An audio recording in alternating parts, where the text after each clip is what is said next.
د سپین بولدک او چمن تر مابینځ بند د پل خلاصولو دپاره نن دویمه ورځ هم پرلت روان و چې د پاک افغان بارډر مرکزي لاره باندې په دغه پرلت کې په زیات شمېر خلک سره غونډ سوي وو.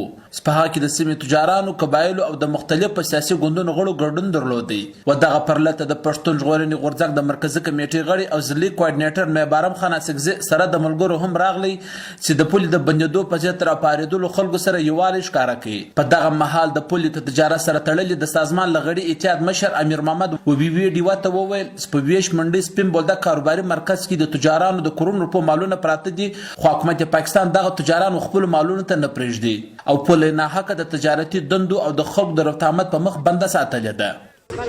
15 کسان سهار کلو ماښام راتلو، نن د هغو سرمایه هلته په ساسو هغه خالي جوب راغلی دي. پخوا خو لا یې چا پور ورکوي، لا یې دار ورکوي، اوس څوک پور هم نه ورکوي. نو موږ د ټولو وطنوالانو څخه دا خواست کوو، د بالا حکام څخه دا خواست کوو، د ارمي چوپ څخه دا خواست کوو چې ارمي چوپ عمران خان ته یې سوچ ولګوه، سته دا کیسې کوې دا عوام ته پر کومه طرف بیایې. خدای ناخواسته سهار په دې کې کیسه پېښه شي نو به یې موږ ذمهوار یا سرکار به یې ذمهوار. د سیمې د تجارانو د سازمان مشر عبدالصادق اسکزي بیا وویل چې د پولې د بندېدو او تجارتي چارې په ټپه درېدو له امله د سیمې تجاران دا وخت کنګال سوي دي.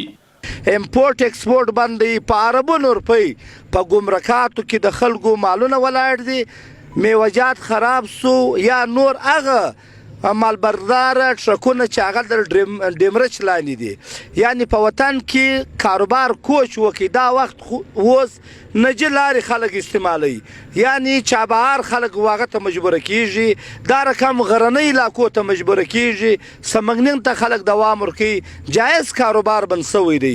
د دغه پرلت له مخه هم د سیمې تجارانو او قبایلو احتجاجونه وکړل، خو اوس دا د پرلت کښېنولی دی. خو د سیمې لوړ رتبه پاکستاني دولتي چارواکي د پولې په اړه خبرو کولو ته تیار نه دي.